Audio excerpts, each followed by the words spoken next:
So we're going to talk about mill history today. Anyone know how many historic falls we have along the river? Some of them natural, some of them dammed. Yes, Will? Four, absolutely, 4 falls. So we typically count them from First Falls down at Gristmill Park, Second Falls is at Bridge Street, third is down in Royal River Park, and then Fourth Falls is just across the street here from the History Center. All of them were major sites of industry over the past couple hundred years. There were about almost 60 different mills along the course of the river over 200, 250 years or so. So it's really been a site of industry that is kind of hidden today. We don't have a lot of the mill artifacts still available. There's a few buildings that are still standing, a few remnants in the park that we'll see, but by and large, it's kind of a hidden industrial history in Yarmouth. So just to kind of orient you before we cross the street to get a sense of some of the scales of the mills that we're going to be talking about. This is the mill at Third Falls. It kind of extends up to almost Fourth Falls here, but this is the Forest Paper Company, which was a pulp mill. And just to kind of give you a sense of scale, the buildings up at the top of the photo there, those are all East Elm Street. So this picture was taken down in the park, looking back towards us here at the History Center. So if you're kind of looking at the top right corner of that photograph, the History Center would be just off the edge of that, just to kind of give you a sense of scale. So the parking lot that we'll walk through basically would have been under that giant wood pile. So a massive mill.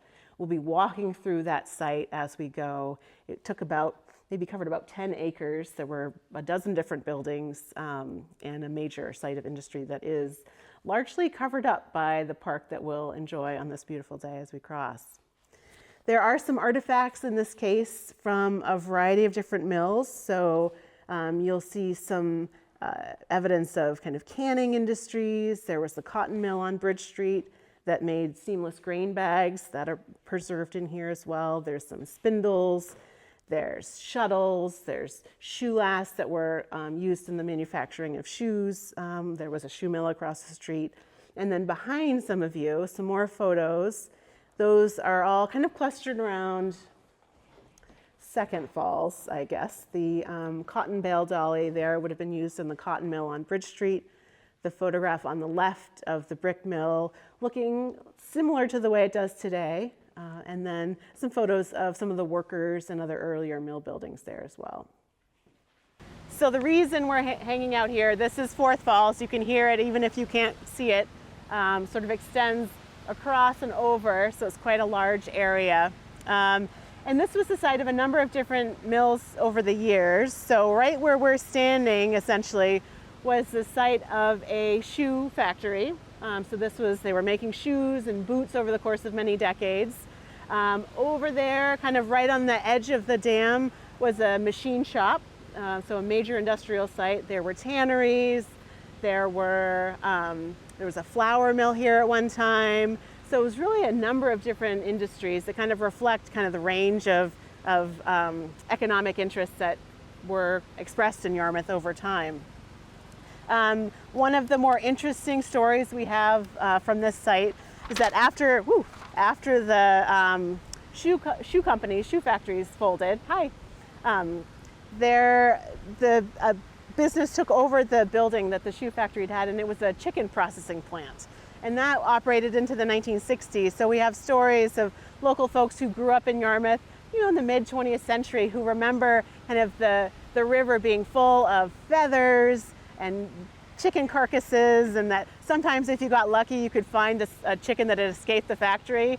And we have people saying, yeah, my mom loved it when I found a chicken and brought it home because we could have that for dinner. So it was it's kind of a living part of Yarmouth's mill history that people still remember and talk about. And anytime I see someone swimming in the river now, I think about what it must have been like to swim in the river, like in the 60s when the chicken plant was still here and there were lots of vestiges of these industrial processes still kind of affecting the site. So lots of industries happening. If you look at this map, you can see the location of the 4 falls. Feel free to come on up. There's some photographs of the shoe company that was down here, and then the machine shop right over here too. So I'll give you a minute. If you all want to come in, please feel free. What about,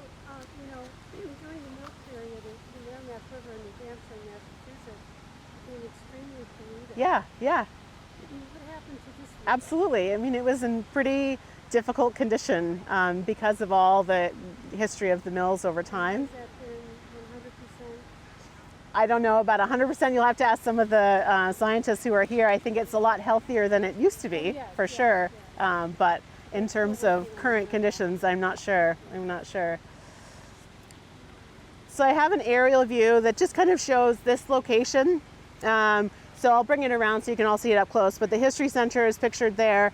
And then I'll point out some of the locations of the mills that were here. So we're like right here. So the shoe factory would have been there, machine shop right here, and there were a number of other mills kind of clustered around these sites too.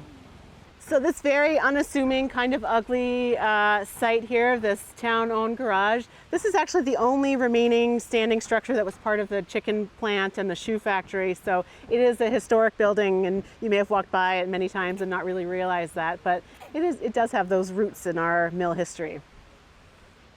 So here we are at Third Falls. This kind of brings us into the heart of the Forest Paper Company complex. So that huge building we saw at the History Center, we're like standing in it now. So just envision 10 acres of industrial area around us. These pictures give you a little bit of a sense of the fact that the mill complex spanned both sides of the river. So most of it was on this side in the park. There were two huge digester towers across the way on the other side of the river. They were about 60 feet tall, and that was really where the bulk of the kind of industrial process took place. So the mill was taking these piles and piles and piles of 4-foot poplar logs. They were debarking them and chipping them on site. They were then mixing their own caustic liquor, which is the kind of industrial word for what they were using. It's basically lye. And that was being pumped into the digesters across the street with the wood chips. So they're talking like 1,000 gallons of that caustic liquor for each load of wood that they're putting in. And that gets boiled down, it gets heated up, the caustic liquid rips apart the wood fibers to separate the pulp. They're boiling it, it's under pressure, and then it's pushed out into these giant vats. And at that point, the wood pulp is just this kind of gelatinous black mass. It's pretty gross. They are rinsing it with slightly lesser concentrations of that caustic liquor to rinse out all of the industrial residue. And then the chemicals get separated, they get reconstituted and recollected, so they are reusing them in other processes later down the line. And then the wood pulp gets washed and washed and washed and bleached and bleached and bleached until it's finally white. And then it's pressed, dried, rolled, and shipped off site to other paper mills. So the mill here was only making pulp. It was not making finished paper. The pulp rolls were being shipped off site to other mills. At its height, Forest Paper Company was the biggest soda pulp mill, so the biggest mill of its type making the soda pulp in this way in the country. So it was massive, and Will did a little research into some of the mill processes and payroll records, I think, right? Yeah, yep. So it was huge. I think at its height, there were 250 employees working 24 hours a day. It was running all the time. The payrolls was about $150,000 at that point, and people were making about $1.50 a day for an 8-hour day. This is around 1910. And that's producing 80 tons of pulp per day, 80 tons. So you can imagine, just the turnover in that wood pile would have been massive as they're making 80 tons of pulp, finished pulp every day. So a huge operation, and one that certainly left its imprint on the land, the river. There's a lot of industrial chemicals being used here. And even though they're recovering some of the materials that they're using in their process, the residue kind of at the end of that process was called black ash, which really couldn't be used for anything. There's a textbook that I found from the 1920s, and I'm going to read you this quote because it's a good one. In talking about the black ash, which is the kind of remaining material from the process, they said, "No use for this material that will ever begin to take care of the amount manufactured has ever been developed." So they just knew, like, this is useless stuff, and the company had to find ways to dispose of it. And so they were finding sites across the river, they were burying it, they were leaving it there. So that in some places in Yarmouth, there were like 20 feet of black ash just like piled up on the land. I don't think there's photos of it here, but I have one to just show you what some of that black ash dump site looked like. What was the effect on the air quality? I don't know exactly. Like, I don't have a sense of if this smelled like the paper mill smell that we kind of think of. Because they weren't finishing paper, I don't know what the chemical kind of difference was. But certainly as they were kind of boiling the pulp down, that was under pressure. And when the pressure valve was released, the steam's coming out, but a lot of the kind of, black mist from the wood pulp is also coming out. So that's collecting on buildings. No doubt people are breathing it in too. So, I can't say exactly what the impact was, but there was certainly an impact. Yeah, for sure.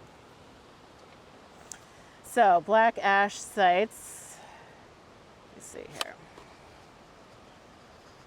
Well, I'll pass this around too. I have a photo that shows kind of the overlay of the plan of the mill over the park, so you can just see how big it was compared to where we're walking today.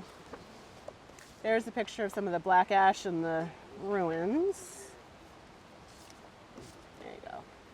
So a lot of Forest Falls Drive, where the post office is, that's a black ash dump area. There's certainly some on Main Street where, say, the library, Brickyard Hollow, the town hall, all of that was called Brickyard Hollow. It was kind of a low-lying area that flooded fairly frequently. And so one of the uses for the black ash was to try to build that area up to ensure that it would flood a little less frequently. So there's definitely a lot of black ash in the center of town as well. So the mill was in operation until the 1920s, and 1923 to be exact. It closed down due to economic pressures. There were better ways of making paper pulp at that point, so it went out of business. And there were some attempts to reuse the site. There was like a box factory that was going to move in for a while, but nothing really got off the ground. And eventually the whole site burned in a pretty spectacular fire in the 1930s. And I say spectacular in the sense that people drove to Yarmouth because they could see the light and smoke, and it was, clear that something was going on. So they came down and sort of watched it. No one was injured. No one was on site at the time. But it did destroy the complex, and the site was left in ruins after that. So you can just envision what we have is this lovely green heart of Yarmouth would have been just a tumble of ruins, like the brick walls that you can see behind you, concrete, metal, just all of it sort of left here. The town purchased the area in the 1960s, but it wasn't until the 1980s that they were able to transform it into the park that we have today. So it was decades of kind of just a ruin, industrial ruin at the heart of town. So we're going to keep going down. There's a few more bits of the Forest Paper Company there at the bottom of the hill. And then as we walk, just imagine you're kind of walking through the site here. There's bridges going across the other side of the river. There's rail lines coming in to bring materials to the site. So this is really kind of the heart of it all. We'll stop down at the bottom of the hill to talk about the bleach cisterns that are down there. And then I'd like to see if we can get a little further and get to Bridge Street, if you're all up for that, to try to talk a little bit more about the mills down there. So I like to stop here because it gives you another view of the kind of the remains that are still there, both in the middle of the river and on the other side of the river. So really just a lot of evidence, if you're looking for it, that the mill buildings were here. And then these, when the area was repurposed and made into a park, they saved some of the brick structures. So the two that we saw up there are from the mill that they left kind of in the landscape to suggest this past. And then these would have been like part of the bleach cisterns that were holding the bleach that was used to clean and wash the pulp. I don't know that this was their original location. I believe they were moved here and then reset up as planters during the construction of the park. Introduce our former intern, Will McDowell, who did some research on the mill and can tell us a little bit about some of the kind of industrial union history Yeah. of the Forest Paper Company. Yeah, so in 1916, they formed the International Brotherhood of Paper, Sulfite, and Mill Workers, I believe it was called. And so they formed a chapter of that because they were kind of unhappy with the mill's management. And so what happened is in 1916, they struck in tandem with a Westbrook mill owned by F.E. Warren. S.D. Warren, yep. S.D. Warren, that's Yep. right. And so they struck together, and then because the mill in Westbrook was not like shut down, you could still cross the picket line while striking and go back to work. You could get your job back right there. And so that strike failed, and it kind of left Yarmouth like just striking by itself. Yeah. And so the strike eventually failed, but it contributed a little bit to, I mean, it's debated that it contributed to the downfall of the mill a little bit, Yeah. but they fought for what they believed in. And you used some sources in our collection. I did. Yeah. I looked at the Union minutes, so like old cursive from 1916 of what, it was a little hard for my 21st century brain, but it's okay. And I transcribed some of what was said in these meetings. It's pretty technical. It wasn't like, it was exciting once you realized, whoa, like this strike is failing. Yeah, and people were blacklisted, And people right? were blacklisted. Yeah. 12 people were not allowed back in this mill Yeah, after yeah. the strike ended. Yeah, So it yeah. was really fascinating. Yeah, thanks. Yeah. That's great. That's great. So any other questions about the Forest Paper Company? Because we're going to keep walking and then we'll transition into Second Falls and the cotton mill. But I'm happy. I love the history of the Forest Paper Company because it's so fascinating and so hidden now. So we'll just pause here for a minute. This is less mill history, more transportation history. But this bridge, which is now a pedestrian bridge, was the site of the original trolley bridge that ran into town. So there were trolley lines from about the 1890s until the 1930s, connecting Yarmouth to Freeport, Brunswick, Lewiston Auburn, and then Portland. There were two lines that came into Yarmouth. When they were first built, the lines did not cross. So if you came in from Freeport, came into Yarmouth and wanted to continue on to Portland, you had to stop at the station for the Freeport line, cross the street, go over to the Portland line, and then hit that trolley. Eventually they built a union waiting room for these two lines, which is what brings this line into Main Street. And that union waiting room was at the site of Hancock Lumber. So if you walk by Hancock Lumber, they've just re-landscaped, and there's a nice plaque in there that's all nice and clear from shrubs and things that marks the location of the union waiting room. So this is an interesting service that was kind of a cool, I think it's a really cool aspect of Yarmouth's transportation history that would have connected it much more easily to Portland and the surrounding towns. I kind of wish that it still existed today just for my own purposes, because it'd be handy to have a lift to and from Portland, I think. So we've come down to the kind of the end of the trail. We're on Bridge Street now, looking at the cotton mill, Royal River Manufacturing Company. There were mills on this site since at least 1816, when there was a paper mill. So even though paper making is more associated with Third Falls, it actually started here. But the site that we see now was really developed in the 1840s.